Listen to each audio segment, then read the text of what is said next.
Surya Paloh ya. Ini juga akan mendatangi ketum-ketum parpol yang lain untuk diajak masuk atau gimana? Ya belum ada rencana juga kan sekarang ini lagi konsentrasi ke MK kan. Oke. Ya jadi intinya kan kalau memang ada beberapa yang memang pertemuan itu kan dengan Pak Surya Paloh segala macam itu kan pertemuan yang memang sahabat lama yang bertemu silaturahmi kan. Itu tadi. Dan semuanya juga tahu bahwa Pak Prabowo ini kan mengajak kepada seluruh elemen bangsa untuk membangun bersama. Dan pemerintahan Pak Prabowo ini kan memang mengajak untuk sama-sama membangun negara ini. Jadi saya kira kalau nanti pertemuan-pertemuan berikutnya ya nanti masih menunggu juga hasil MK-nya. Tapi artinya memang Pak Prabowo ingin menarik semuanya masuk ke dalam. Ya intinya adalah menarik untuk membangun bangsa ini. Iya, membangun bangsa dengan memasuk ke dalam semua gitu. Bisa di luar, bisa di dalam kan. Oh gitu. Seperti apa kata Abu Bakar kan, gitu kan. Jadi kan yang penting kan pokoknya intinya membangun bangsa ini. Membangun Jadi, bangsa. Ya, checks balances kan juga menjadi membangun bangsa juga. Oh. Oke, Bung Basara. Kalau PDIP yang sudah berpengalaman di oposisi dan juga berpengalaman di koalisi, kalau melihat sekarang akan berada di luar pemerintahan atau masuk juga? Sebelum menjawab ke situ Mas Budiman, karena Kompas TV malam ini mengundang 8 partai politik yang lolos parliament threshold, 8 partai politik. Mas Budiman undang semua di sini.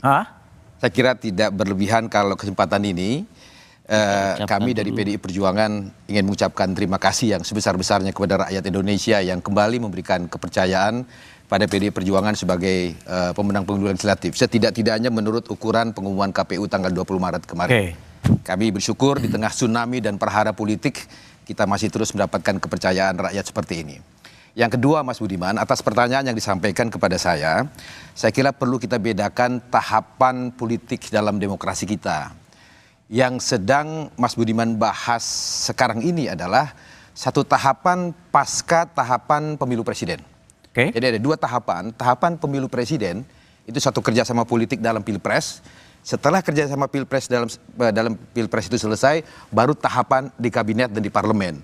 Nah pertanyaan mengenai apakah kemudian partai-partai ini akan bergabung dan tidak bergabung dalam pemerintahan, menurut saya agak sedikit prematur Mas BDM. Prematur? Ya karena nunggu MK. Undang-undang yang diketok oleh Mas Doli dan kawan-kawan di Komisi 2 bersama pemerintah masih menyisakan satu tahapan lagi, yaitu tahapan sengketa PHPU di Mahkamah Konstitusi yang sekarang masih sedang berproses. Segala kemungkinan masih sangat mungkin terjadi di sana. Saya kira saya mengamini semua dari Habib Abu Bakar Basir sampai Abu Bakar Al-Habsyi, mohon maaf, sampai dengan Bapak Bung Daniel Johan, mohon maaf Habib, karena sama-sama Habib kita bahwa ini belum momennya barangkali untuk membicarakan itu. Sekalipun demikian, bagi PDI Perjuangan saya kira yang dikatakan oleh Habib tadi, kita punya pengalaman di dalam pemerintahan, kita juga punya pengalaman di luar pemerintahan. Kami tidak pernah menyebut pada saat kami 10 tahun berada di luar kekuasaan pemerintahan SBY sebagai partai oposisi. Kami tidak mengenal istilah oposisi dan koalisi. Karena itu kita anggap satu sistem yang berlaku dalam sistem politik parlementer yang tidak kita gunakan dalam sistem presidensial. Pada waktu kami di luar pemerintahan, di zaman 10 tahun pemerintahan SBY, kami tidak menyebut sebagai partai oposisi yang kemudian ada partai-partai lain yang di luar pemerintahan SBY lalu kita ajak bergabung sebagai partai di luar pemerintahan SBY. Tidak. Kami menjalankan fungsi kontrol terhadap jalannya kekuasaan pemerintahan itu sesuai dengan ketentuan konstitusi yang memang diberikan oleh undang-undang kepada lembaga parlemen di mana fraksi PDI Perjuangan ada pada waktu itu. Begitu Mas Budiman. Baik. Kalau Bang Doli, kalau semuanya diajak Pak Prabowo masuk, apa nggak terlalu sesak nanti itu ya? Ya sebetulnya kan pertama saya mau menjelaskan bahwa komunikasi politik itu kan penting dan itu bisa berlangsung kapan saja, ya, baik sebelum pilpres, kemudian sudah ada pengumuman dan seterusnya pasti akan kita lakukan karena itu penting menurut saya. Mau dengan siapa saja, apakah mau di dalam kerjasama politik yang selama ini dibangun di pilpres atau sebelumnya. Nah bahwa kemudian komunikasi politik itu berdampak kemudian adanya perubahan pergeseran posisi ya nanti ya tentu habis kalau dalam pilpres itu kan nanti ya ada yang berada di dalam pemerintahan ada yang di luar pemerintahan. Nah menurut saya itu kan tergantung dari sikap dari partai politiknya masing-masing. Nah kalau saya melihat ya kami lah Partai Golkar selama berinteraksi intensif dengan Pak Prabowo misalnya 6 bulan inilah ya Dan kenapa juga kami menjatuhkan pilihan seperti itu? Karena memang Pak Prabowo ini kan membawa narasi bahwa Indonesia ke depan akan cepat pembangunannya, kemajuannya kalau memang itu didukung oleh semua elemen bangsa. Ya, jadi perlu persatuan kesatuan, ya, perlu sinergitas dan segala macam itu. Dan itu dia lakukan sekarang. Nah, mungkin soal waktu saja kalau misalnya ketemu secara terbuka kemarin komunikasi mungkin saya yakin udah ada sebelumnya secara informal dengan Bang Surya Paloh atau teman-teman antara Gerindra sama Nasdem. Tapi saya kira juga sebelum atau sesudah itu juga ada komunikasi intensif informal dengan partai-partai yang lain. Bahwa kemudian disepakati akan terbuka diumumkan itu kan tergantung. Oh, berarti ada yang nggak diumumkan ya? Bisa jadi kan saya bilang begitu. Ya, karena saya katakan tadi komunikasi politik itu pasti akan terjadi. Oke. Ya jangan kami aja misalnya ini beberapa teman-teman yang ada di DPR, walaupun kami kemarin berbeda pilihan berkompetisi di Pilpres, tapi komunikasi jalan terus. Ya. Nah, soal sesak nggak sesak, saya kira kami tahu dari awal sikapnya Pak Prabowo seperti itu. Saya kira nggak akan ada yang sesak ketika misalnya kemudian nanti akan masuk. Tapi yang paling penting adalah kita harus menghormati kedaulatan masing-masing partai politik. Mau ada bekerja di dalam pemerintahan atau di luar pemerintahan, saya kira sama terhormatnya, sama mulianya. Sama karena mulianya. itu kepentingan bangsa. Oke, baik. Mas Edi Suparno, jadi gimana kalau posisi PAN sekarang, apakah semua memang akan masuk ke dalam, apa nggak sesak atau dilebarin aja yang sesak itu? Ya, kita tahun 2014 kita mendukung Pak Prabowo dan belum beruntung kalah, kita berada di luar pemerintahan. Dan tetapi tahun 2016 kita bergabung ke pemerintahan, meskipun tahun 2018 kita keluar lagi. Di situ kita merasakan sudah sebuah koalisi yang cukup gemuk. Tetapi tahun 2019 ketika kita mendukung Pak Prabowo kembali, kita kemudian belum berhasil lagi, kita bergabung lagi ke pemerintahan. Pak Zulkifli Hasan saat ini menjadi Menteri Perdagangan. Nah, ini kok koalisinya juga besar. Tetapi koalisi besar ini bukan berarti bahwa di antara kita ini tidak bisa bekerja sama dengan baik.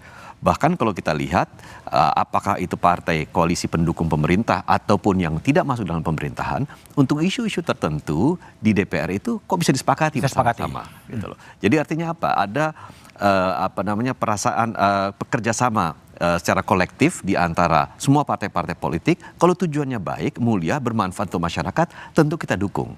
Tetapi bukan berarti tidak bisa ada yang mengkritisi. Kita pun sebagai partai pendukung pemerintah, kalau memang ada hal-hal yang tidak pas, kita sampaikan gitu. Tetapi bukan berarti bahwa kemudian kita berjalan sendiri keluar dari barisan, ya, padahal keinginan kita tetap berada di tengah-tengah pemerintah. Jadi menurut saya sesak atau tidaknya bukan menjadi ukuran bagaimana kita bisa bekerja sama untuk kemudian misalkan melahirkan legislasi yang diperlukan untuk pertumbuhan ekonomi yang berkelanjutan, ya, termasuk juga kemarin ini kita lihat bahwa meskipun koalisi ini cukup besar dan kemungkinan besar kedepannya juga akan besar, tetapi jika komandonya kuat, presiden yang memiliki komando kuat, saya kira semuanya akan bisa bekerja sama dengan baik. Oke, Bang Andi, kalau Bung Andi gimana? Semua akan ditarik masuk atau dibiarkan 1, 2, 3 di luar gitu? Jadi memang kita menyadari bahwa semua pemerintahan ingin mempunyai dukungan yang mayoritas di parlemen. Di parlemen, oke. Kalau berdasarkan hasil pengumuman KPU kemarin, memang koalisi Indonesia Maju masih barangkali lebih kecil sedikit dibandingkan yang bukan koalisi Indonesia Maju. Pendukung 01 maupun pendukung 03 jika dijumlahkan lebih besar daripada pendukung 02 di parlemen nantinya. Karena itu memang kalau ada keinginan dari Pak Prabowo sebagai presiden terpilih, kemudian untuk menarik teman-teman yang sekarang ini tidak berada dalam koalisi Indonesia Maju, kemudian bergabung bersama membangun bangsa ini dalam pemerintahan, bersama-sama kami berempat ini, terus tambah 1 atau 2, itu juga wajar juga. Tergantung dari presiden terpilihnya, siapa yang mau diajak, dan tergantung dari partai-partainya. Mau diajak atau tidak? Mau diajak atau tidak. Kalaupun tidak ada yang diajak, juga bisa berjalan juga. Tapi tentu saja kita pahami memang selalu ada kebutuhan untuk mempunyai dukungan mayoritas di parlemen supaya jalannya pemerintahan terutama dalam berbagai macam legislasi di mana membutuhkan dukungan parlemen itu bisa berjalan dengan mulus. Itulah sebabnya kita terbuka untuk hal itu, dan tentu saja sekali bagaimana siapa dan bagaimana saya rasa memang waktu masih ada, masing-masing tentu saja saling mengukur cost benefitnya. Dan tentu sekali lagi tergantung juga presiden Pak Prabowo sendiri, presiden terpilih menentukannya. Apakah kemudian koalisi besar itu semata-mata demi kepentingan nasional atau demi untuk menjaga stabilitas politik demi langgengnya pemerintahan setelah jeda berikut ini?